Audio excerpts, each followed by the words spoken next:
దేవుడి చూపున కృపను బట్టి ఎంతగానో దేవుని స్తుతిస్తూ ఉన్నాను. ఇదేనా మరి ఒక వాక్యం మనం ధ్యానం చేసుకుందాం.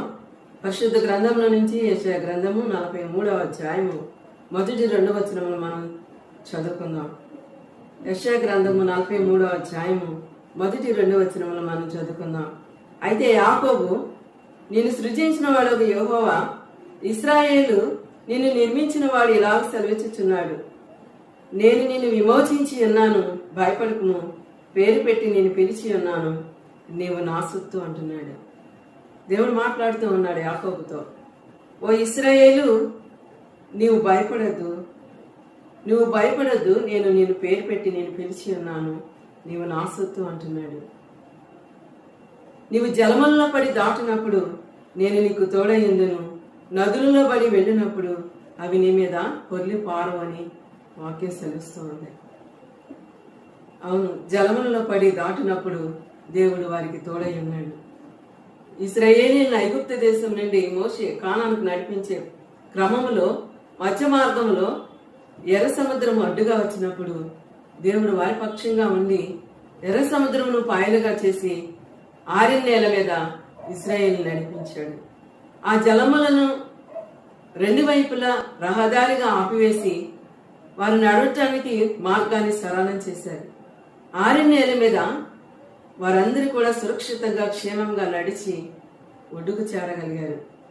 వారిలో వృద్ధులు ఉన్నారు, చంటి పిల్లలు ఉన్నారు. ఆయా రీతిలుగా వారు నడవడానికి దేవుడు కృపను అనుగ్రహించాడు. అవును, అందుకే నీవు జలములలో పడి దాటినప్పుడు నేను నీకు తోడయ్యుందును అని మాట్లాడుతూ ఉన్నాడు దేవుడు. ఏది కూడా నేను ఆటంకపరచదు, నేను నీకు తోడై ఉన్నాను, ఎందుకంటే నీవు నా సొత్తు అని యాకోబుతో మాట్లాడుతూ ఉన్నాడు. అవును, ఆయన తన ప్రజలను ఆయన రక్తం ఇచ్చి మనల్ని కొన్నాడు. ఆయన సిలువలో కాచిన విలువైన అమూల్యమైన రక్తంతో ఆయన మనల్ని విమోచించి ఉన్నాడు. అందుకే మనం ఆయన సొత్తు, ఆయన ప్రజలము, ఆయన నిర్మించిన బిడ్డలము. కనుక మనతో కూడా దేవుడు మాట్లాడుతూ ఉన్నాడు, భయపడకుము, పేరు పెట్టి నేను పిలిచి ఉన్నాను, నీవు నా సొత్తు అంటున్నాడు. మనతో కూడా దేవుడు మాట్లాడుతూ ఉన్నాడు. నదులలో పడి వెళ్ళినప్పుడు అవి నీ మీద పొర్లి పారవు, నీవు అగ్ని మధ్యన నడిచినప్పుడు కాలిపోవు, జ్వాలలు నిన్ను కాల్చు అని వాక్యం సెలవిస్తుంది. అవును, నదుల్లో వెళ్ళినప్పుడు యోర్దాను నది దాటే సమయంలో అనేక రీతిలుగా యెహోషువకి తోడై ఉన్నాడు. అలాగే దేవునికి కృతజ్ఞత కలిగి వారు కూడా జీవించారు. నీవు అగ్ని మధ్యన నడిచినప్పుడు కాలిపోవు, జ్వాలలు నిన్ను కాల్చు అని వాక్యం సెలవిస్తుంది. అగ్ని మధ్యలో నడిచినప్పుడు కూడా ఆ జ్వాలలు నిన్ను ఏమి చేయవు. అగ్ని లాంటి శ్రమలు ఎన్ని ఎదురైనప్పటికీ అవి మనల్ని ఏమీ చేయవని దేవుని వాక్యం సెలవిస్తుంది. దానియేలు గ్రంథంలో మనం చూసినట్లయితే 3వ అధ్యాయము 25వ వచనంలో చూసినట్లయితే, అందుకు రాజు, నేను 4 మనుషులు బంధకములు లేక అగ్నిలో సంచరించుట చూచుచున్నాను, వారికి హాని ఏమీ కలుగలేదు, 4వ అనే రూపము దేవతల రూపము పోలినదని వారికి ప్రత్యుత్తరం ఇచ్చాను.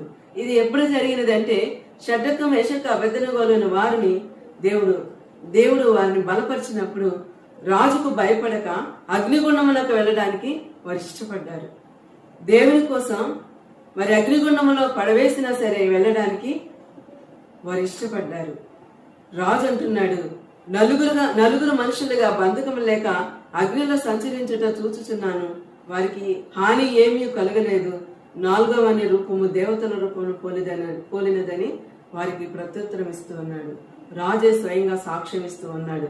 నేను అగ్నిగుండములో వేయమన్నది 3 వ్యక్తులను కదా, షడ్రకు మేషకు అబెద్నెగోలు అనే 3 వ్యక్తులను కదా, 4గా కనపడుతున్నారు, 4వ అనే రూపము దేవతల రూపంలో ఉన్నది అని ఆయన సాక్ష్యం ఇస్తూ ఉన్నాడు. దేవునికి స్తోత్రం కలుగును గాక. షడ్రకు మేషకు అబెద్నెగోలను అగ్నిగుండములో వేసినప్పుడు అగ్ని వారిని ఏమీ చేయలేకపోయింది. అగ్ని జ్వాలలు వారిని కాల్చలేకపోయినవి. ఎందుకంటే 4వ వ్యక్తిగా దేవుడు వారితో కూడా ఉండి వారికి వేడి అనేటువంటిది తెలియకుండా వారిని కాపాడి వారిని భద్రపరిచి ఉన్నాడు. దేవునికి స్తోత్రం కలుగును గాక. వారి వస్త్రములను చెడిపోకుండాటయు అగ్ని వాసైనను వారి దేహములో తగులకుండాటయు చూచిరి. దేవునికి స్తోత్రం కలుగును గాక. వారి వస్త్రం ఏమాత్రము కాలలేదు, వారి వెంట్రుకలు కూడా ఏమాత్రము కాలలేదు. వారిని పరీక్ష చేసినప్పుడు వారికి హాని జరగలేదని సాక్ష్యం ఇస్తూ ఉన్నారు.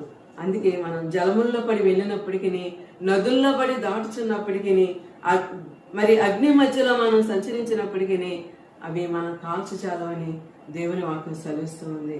ఇదేనా దేవుడు మనతో మాట్లాడుతున్నటువంటి వాగ్దానం ఏంటంటే, ఇజ్రాయేలుగా మార్చబడినటువంటి యాకోబుతో మాట్లాడుతున్నటువంటి వాగ్దానాన్ని దేవుడు మనకు కూడా అనుగ్రహిస్తూ ఉన్నాడు. ఇశ్రాయేలు నిన్ను నిర్మించిన వాడు ఇలాగ సెలవిచ్చుచున్నాడు, నేను నిన్ను విమోచించి ఉన్నాను, భయపడుకును, పేరు పెట్టి నేను పిలిచి ఉన్నాను, నీవు నా సొత్తు అంటున్నాడు. అవును, నీవు నేను కూడా ఆయన సొత్తు అయిన ప్రజలం, ఆయన పాలించు ప్రజలము. దేవునికి స్తోత్రం కలుగును గాక. మన కొరకు ఆయన శిలువలో ప్రాణం అర్పించి ఆయన స్వరక్తం ఇచ్చి మనల్ని కొన్న దేవుడు. ఆ శిలువ రక్తం చేత మనల్ని విమోచించిన దేవుడు గనుక మనము ఆయన సొత్తు. మన సొత్తు మనం కాదు. ఆయన రూపం ఇచ్చి, ఆయన ఆకారం ఇచ్చి, ఆయన పోలికలో మనల్ని నిర్మించుకున్న దేవుడు. ఆయన స్వరక్తం ఇచ్చి మనల్ని విమోచించినటువంటి దేవుడు. ఆయన సొత్తు అయిన ప్రజలం మనం. దేవునికి స్తోత్రం కలుగును గాక.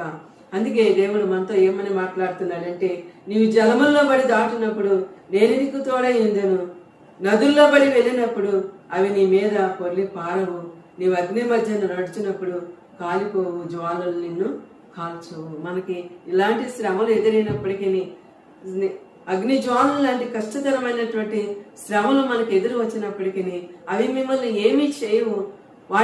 ఆ సమయంలో నేను మీకు తోడై ఉంటానని దేవుడు మనతో కూడా వాగ్దానం చేస్తూ ఉన్నాడు. దేవునికి మహిమ కలుగును గాక.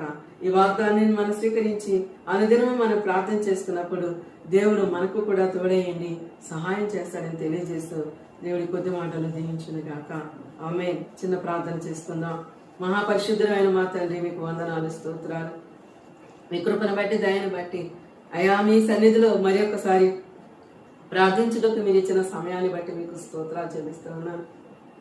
నీ బిడ్డలను జ్ఞాపకం చేసుకుని మీ కృపల భద్రపరచండి, సహాయం చేయండి. ఏ సత్పరిశుద్ధమైన నామములు అడిగి వేడుకొని పొందుకొని నామం తండ్రి. ఆమేన్.